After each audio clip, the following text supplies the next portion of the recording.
So now first we discuss about the definition of nuclear pull and nuclear charge. मतलब nuclear पुल और nuclear charge का meaning क्या होता है। अब हम ट्रेंड पढ़ेंगे सिर्फ अभी न्यूक्लियर पुल और न्यूक्लियर चार्ज का। पहले हमने नंबर ऑफ शेल्स का ट्रेंड देखा था, अब हम न्यूक्लियर पुल और न्यूक्लियर चार्ज का ट्रेंड पढ़ेंगे। उसके बाद इन दोनों फैक्टर्स के ऊपर एटॉमिक साइज के ट्रेंड को समाप्त कर देंगे अपन। सो अक्रॉस द पीरियड सोडियम, पता है थर्ड पीरियड में बिलोंग करते हैं ये सारे, sodium, magnesium, aluminium and chlorine. ये तीनों थर्ड पीरियड के। क्यों? हमको पता है इन सब में 3 शेल्स हैं। ठीक है। फर्स्ट ऑर्बिट में 2 इलेक्ट्रॉन्स होंगे, सेकंड ऑर्बिट में 8, 1 2 3 4 5 6 7 और 8, थर्ड ऑर्बिट में 1। इधर देखो 1 2 1 2 3 4 5 6 7 और 8, 2 इलेक्ट्रॉन बढ़ गए थर्ड शेल में। ऐसे ही इसमें 3 इलेक्ट्रॉन बढ़ गए थर्ड शेल में और इसमें 7 इलेक्ट्रॉन बढ़ गए, 1 2 3 4 5 6 7। तो देखो इधर एक चीज क्लियर दिख रही है हमको। देखो इसमें 2 हैं इधर, 1 2 3 4 5 6 7 8। ठीक है। इधर भी देखो 2 हैं इधर और ये 8 है, 1 2 3 6 7 और 8। क्लियरली दिख रहा है।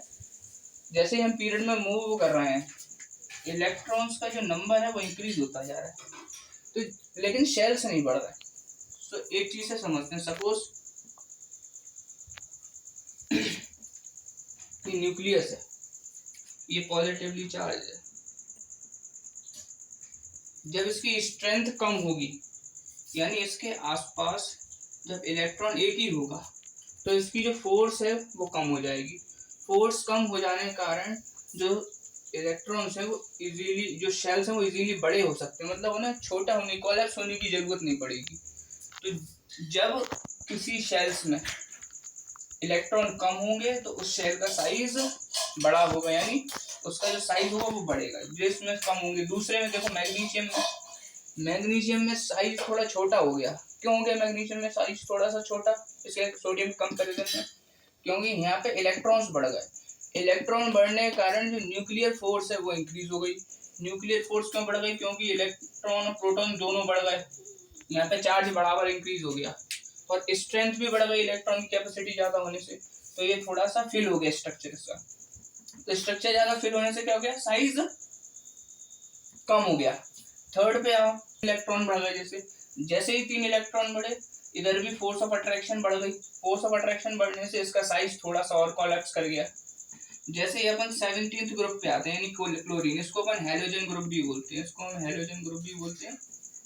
ठीक है। इसमें देखो कितने इलेक्ट्रॉन्स आ गए, इसमें 7 इलेक्ट्रॉन्स आ गए। इसमें 7 इलेक्ट्रॉन्स आने से क्या होगा? ये इसका सेल ऑलमोस्ट फिल हो चुका है। अब इसको सिर्फ एक इलेक्ट्रॉन की जरूरत है, ये कंप्लीटली स्टेबल हो जाएगा। तो इसमें जो फोर्स ऑफ अट्रैक्शन होगा वो हाईएस्ट होगा। दैट मीन्स जो न्यूक्लियर पुल इसका होगा वो सबसे ज्यादा होगा और सबसे कम किसमें होगा न्यूक्लियर पुल? सोडियम में। तो अक्रॉस द पीरियड अगर हम बात करते हैं तो nuclear pool increases. Across the period जो न्यूक्लियर पुल है वो हमारा क्या होगा? इंक्रीज होगा। Across the period nuclear pool बढ़ता जाएगा। क्यों बढ़ेगा? क्योंकि यहाँ पे चार्ज बढ़ रहा है, नेगेटिव चार्ज बढ़ रहा है, और नेगेटिव चार्ज बढ़ने से पॉजिटिव चार्ज की स्ट्रेंथ भी बढ़ रही है। दैट मीन्स न्यूक्लियस और इलेक्ट्रॉन बराबर की फोर्स लगा रहे हैं एक दूसरे पे। बराबर की फोर्स लगने के कारण क्या हो रहा है? उसका वो अपनी फोर्स ऑफ अट्रैक्शन बढ़ा रहा है। फोर्स ऑफ अट्रैक्शन बढ़ने के कारण वो अपनी तरफ उसको खींच रहा है। क्योंकि यहाँ पे नंबर ऑफ शेल्स तो नहीं बढ़ रहा। यदि नंबर ऑफ शेल्स बढ़ता तो फोर्स ऑफ अट्रैक्शन शायद कम होने लगती, लेकिन नंबर ऑफ शेल्स भी यहाँ क्या हो रहा है? सेम है। नंबर ऑफ शेल्स में कोई इंक्रीज नहीं हो रहा, लेकिन चार्ज बढ़ता जा रहा है। तो चार्ज बढ़ने के कारण जो है, जो फोर्स ऑफ अट्रैक्शन है वो भी बढ़ रही है। एक दूसरे एग्जाम्पल से समझते हैं। एक क्लास है, क्लास में एक टीचर बैठा हुआ है, बीच में ये जो हमारा न्यूक्लियस है, ठीक है। इसके बाद उसमें क्या हुआ? एक रो बनी है, एक सर्कल ये बना हुआ है, दूसरा सर्कल ये बना हुआ है और तीसरा सर्कल ये बना हुआ है, ठीक है। अभी सिर्फ इस क्लास में 2 बच्चे ये बैठे हुए हैं और दूसरी रो में पूरे बच्चे हैं, 8 हैं। 8 1 2 3 4 5 6 7 8 स्टूडेंट्स दूसरी रो में बैठे हुए हैं। तो इन दोनों पर जो फोर्स ऑफ अट्रैक्शन होगा वो बराबर लगेगा। इस टीचर का, मतलब ये टीचर इन दोनों को इजीली बुला सकता है। ठीक है, अभी देखो रूम खाली लग रहा है क्योंकि थर्ड रो में अभी कोई भी नहीं बैठा है, तो ये रूम खाली है, थोड़ा बड़ा दिख रहा है।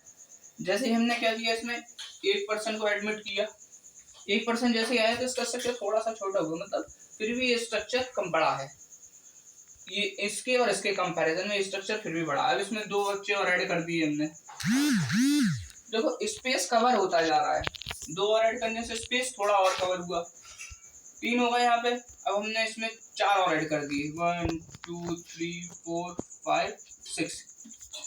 अब हमने इसमें ये देख लिया, ये देखो ये क्लास है, ये पूरी क्या हुई, इसकी सारी सीट्स हमने फुल कर दी।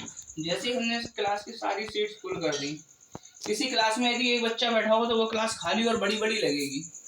जैसे ही आप क्लास में बच्चों को भरते जाओगे यानी बिठाते जाओगे, तो वो क्या लगना है, कुछ देर में अगर 50 बच्चों की कैपेसिटी है किसी क्लास में, 50 स्टूडेंट्स की कैपेसिटी है, यदि उसमें 50 स्टूडेंट्स आ जाए तो वो क्लास ऑटोमेटिक छोटी सी दिखने लगेगी। क्यों छोटी इसलिए लगने लगेगी, क्योंकि क्लास का साइज तो नहीं बढ़ा, मतलब उसके शेल्स तो सेम है, लेकिन उसमें इलेक्ट्रॉन्स का नंबर बढ़ता जा रहा है, मतलब लोग बढ़ते जा रहे हैं। तो लोग बढ़ने के कारण क्या हो रहा है, वो उसका जो स्ट्रक्चर है वो छोटा हो रहा है। छोटा हो रहा है क्यों, क्योंकि जो बी क्लास के मिडिल में जो टीचर है वो क्या कर रहा है, फोर्स ऑफ अट्रैक्शन उसका बढ़ता जा रहा है। फोर्स ऑफ अट्रैक्शन बढ़ने का मतलब है उसके आसपास की जितनी जगह है वो पूरी ऑटोमेटिक फिल होती जा रही है। ऑटोमेटिक फिल होने के कारण जो क्लास खाली खाली लग रही थी, जिसका स्ट्रक्चर बड़ा बड़ा लग रहा था, पूरे लोग आने की वजह से वो पूरी भर गई, और भरने की वजह से जो क्लास है वो पूरी, जो बड़ी क्लास थी अब वो छोटी दिखने लगी। तो सिंपल वे में ये समझो कि जो फोर्स ऑफ अट्रैक्शन है वो ज्यादा बढ़ गई, क्योंकि यहाँ पे प्रोटॉन और इलेक्ट्रॉन बराबर बराबर फोर्स एक्सर्ट कर रहे हैं। प्रोटॉन इलेक्ट्रॉन तो कर ही रहे हैं, लेकिन यहाँ पे न्यूक्लियस का अपना खुद एक इफेक्ट है।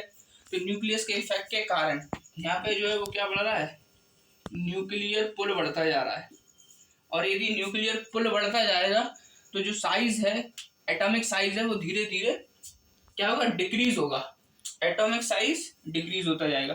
तो अक्रॉस द पीरियड न्यूक्लियर पुल बढ़ेगा, और न्यूक्लियर पुल बढ़ने के कारण एटॉमिक साइज जो है वो डिक्रीज होगा। न्यूक्लियर पुल बढ़ेगा, एटॉमिक साइज डिक्रीज होगा। अब यही बात करते हैं इस जगह पे डाउन दी ग्रुप में। तो डाउन दी ग्रुप में फर्स्ट ए ग्रुप के एलिमेंट ले लिए सारे, फर्स्ट ए ग्रुप के एलिमेंट है सारे एल्कली मेटल्स है हमारे। सोडियम में क्या है, पहले 2 इलेक्ट्रॉन है फिर 1। अब यहाँ पे देखो पहले 2 शेल थे, यहाँ पे पहले कितने 2 शेल थे, 2 से 3 शेल हो गए, 3 से 4 शेल हो गए। तो अब ये देखो क्लियरली दिख रहा है जो न्यूक्लियस से डिस्टेंस है शेल की वो इंक्रीज होती जा रही है।